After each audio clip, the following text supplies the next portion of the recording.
Dende as verdes e brumosas costas de Galicia, en España, até o caótico corazón da cidade de México, esta é a historia nunca contada dun éxodo masivo que forxou a columna vertebral do comercio e da identidade mexicana. A finais do século X, impulsados pola miseria e pola fame de futuro, milleiros de labregos, mariñeiros e artesáns emprenderon un acto de fe, cruzar o Atlántico. Non buscaban terras para cultivar, senón unha oportunidade na selva urbana, iniciando unha emigración encadeada cimentada na lealdade familiar e no traballo incansável. Descubre como, sen capital nin contactos, os galegos se ergueron dende humildes tendas de ultramarinos e panadarías para dominar o sector comercial, hostaleiro e de servizos en México, transformando os seus apelidos en sinónimo de prosperidade e seriedade. Analizaremos o papel vital de institucións como o Centro Galego de México e como a dualidade da súa herdanza, mexicanos de corazón, galegos de sangue, creou unha ponte sobre o Atlántico que desafía o tempo e máis as fronteiras.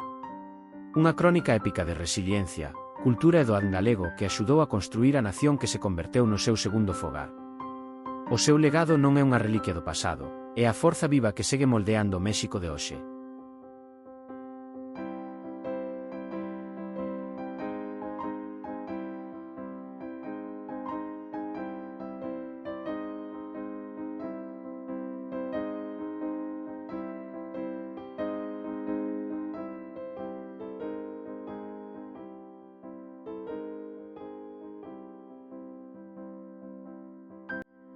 A finais do século X, Galicia era unha terra de contrastes, beleza infinita e miseria profunda. As aldeas vivían entre a choiva e a fame. Os campos, esgotados, xa non daban sustento.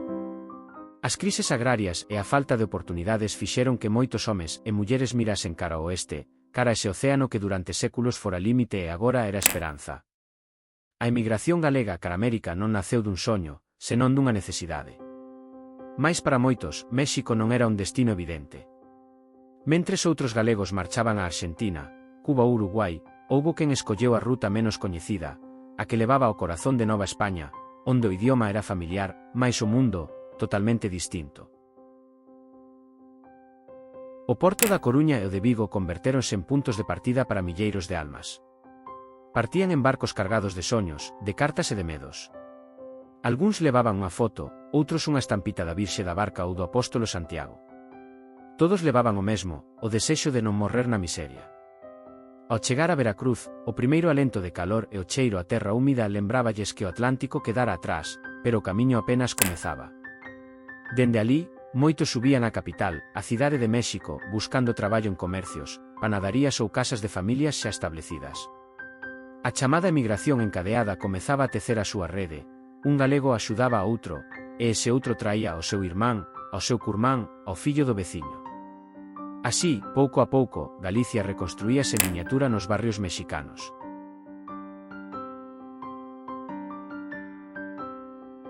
A historia dos galegos en México non é unha epopea de conquistas nin de espadas, senón de suor, disciplina e lealdade.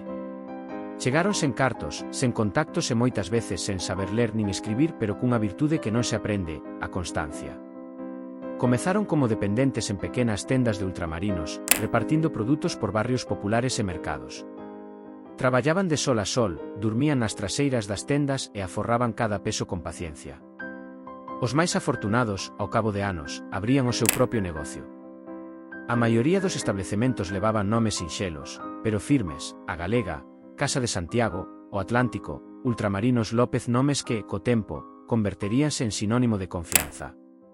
Os galegos transformaron o comercio de barrio mexicano. Introduciron unha ética de traballo baseada na palabra dada, na puntualidade e no trato directo co cliente. Non prometían luxo, pero ofrecían algo moito máis valioso, seriedade. As súas panadarías, cafés e tendas convertéronse en espazos de encontro. Alí se falaba de negocios, de política, de familia de Galicia. Era común ver, colgado xunto á bandeira mexicana, un pequeno escudo coa cruz azul sobre fondo branco, como un recordo discreto da terra que quedara lonxe. A medida que pasaban as décadas, algúns galegos prosperaron ata converterse en empresarios de éxito.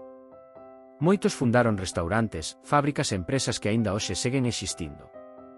Mais, mesmo cando alcanzaban a abundancia, non esquecían o camiño andado, continuaban axudando a novos emigrantes, ofrecéndolles traballo e teito.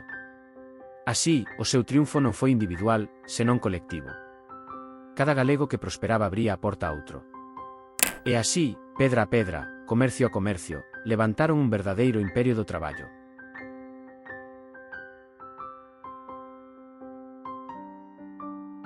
Co paso do tempo, a comunidade galega en México sentiu a necesidade de algo máis que traballar e prosperar. Precisaba un espazo para lembrar quen eran, para manter viva a súa lingua, as súas tradicións e o seu orgullo colectivo. Así naceu o Centro Galego de México, unha institución que non só representaba unha casa cultural, senón un fogar simbólico no exilio. Alí celebrábanse as festas do Apóstolo Santiago, organizábanse bailes, comidas e reunións onde o polvo á feira e o viño tinto se mesturaban co acento castelán dos fillos nacidos xa en terra mexicana. Era un punto de encontro, unha pequena Galicia no corazón do Val de México. O centro non foi só un refuxio emocional, tamén se converteu nunha rede de apoio. Axudaba aos recén chegados, xestionaba documentos, facilitaba traballos e, sobre todo, ofrecía un senso de pertenza. Nun país tan inmenso e diverso, o Centro Galego foi unha raíz viva, un recordatorio de que a identidade non se perde, transfórmase. A nova xeración, os fillos e netos daqueles pioneiros, comezou a sentirse tan mexicana como a galega. Falaban castelán, pero no corazón conservaban palabras herdadas, morriña, terra, bo proveito. Aprenderon que podían amar dúas patrias sen traizoar ningunha. Ser mexicano de corazón e galego de sangue non era unha contradición, senón unha forza. Esa dualidade creou un vínculo único, un ponte sobre o Atlántico, construída con memoria, traballo e sentimento. Co paso das décadas, a presenza galega en México deixouse sentir moito máis alá dos barrios onde naceran as primeiras panaderías e tendas de ultramarinos. Os apelidos galegos comezaron a aparecer nos rótulos dos comercios, nos restaurantes, nas empresas e mesmo nas rúas. A pegada da diáspora xa non era só un recordo familiar, converterase nunha parte viva da identidade mexicana. O éxito económico dos galegos non se debeu á sorte, senón a un sistema silencioso baseado na confianza, na palabra dada e na lealdade. As familias traballaban xuntas, transmitindo o negocio de pais a fillos e cultivando o valor da austeridade, o esforzo e o aforro. Moitos comezaron con nada, pero construíron moito, panaderías que se fixeron cadeas, pequenos bares que se transformaron en restaurantes emblemáticos, ultramarinos que se volveron empresas de distribución.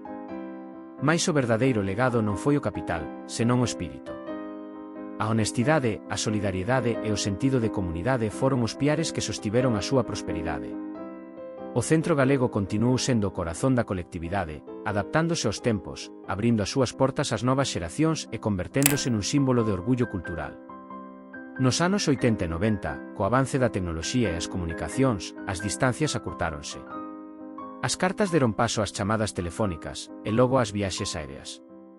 Galicia xa non era un soño distante, senón un lugar ao que se podía volver, visitar e redescubrir.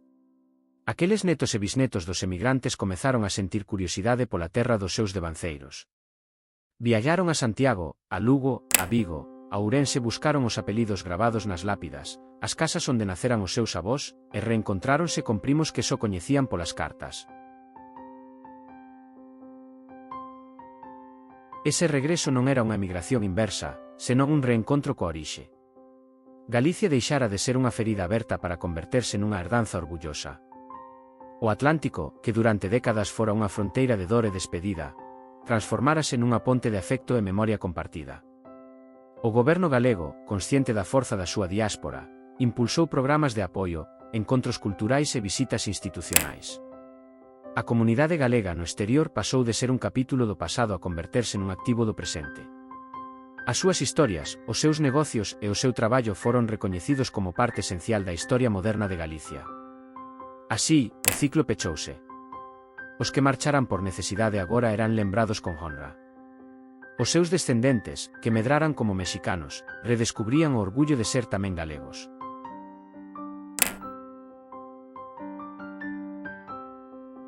O pasado non é só unha colección de lembranzas, senón unha forza que modela o presente. A historia da emigración galega a México non remata cun punto final, é un legado que segue vivo nas rúas da cidade de México, nos restaurantes que levan apelidos galegos, nas empresas que naceron de humildes ultramarinos e, sobre todo, na identidade mesturada das xeracións actuais. O espírito daqueles que chegaron como posto persiste no traballo incansável, no valor da palabra dada e na lealdade á comunidade. Ese legado non é unha reliquia do pasado, senón un modelo de resistencia e adaptación que continúa inspirando. As familias que ergueron o seu futuro en México fixéronos sen esquecer as súas raíces, e esa dualidade converteuse na súa maior forza. A diáspora galega é a proba de que integrarse non significa perder a identidade, senón enriquecela e crear algo novo, algo propio. Hoxe, a relación entre Galicia e México é un tecido complexo de lazos familiares, empresariais e culturais. Os centros galegos, aínda que xa non contan coa primeira xeración de emigrantes, reinventáronse para atraer a mocidade, ofrecen clases de lingua galega, danzas tradicionais e eventos culturais que celebran a súa herdanza. A Xunta de Galicia continúa a súa labor de apoio, consciente de que a comunidade no exterior é un piar fundamental para a proxección internacional da nosa terra. Os galegos en México, pola súa banda, manteñen viva esa conexión ao regresar á súa terra, ao investir nela e ao contar as súas historias. Xa non é unha emigración por necesidade, senón unha reconexión por herdanza. A historia transformouse nunha ponte de ida e volta, onde o fluxo de persoas, ideas e afectos xa non vai nunha única dirección. É unha historia que demostra que a migración, a pesar das súas dores, pode ser tamén unha forza creadora, un motor de progreso para os individuos e as nacións. No fondo, a narrativa dos galegos en México é unha historia universal. A procura dunha vida mellor, o valor de deixalo todo atrás e a perseveranza para construir un novo fogar. É a proba de que a identidade non está atada a un só lugar, senón que pode florecer no encontro entre dúas culturas. As raíces daqueles que marcharon seguen fondas na terra galega, pero as súas polas esténdense e botan raíces tamén no corazón de México. O seu legado non está nas tumbas, senón na vida dos que seguiron os seus pasos.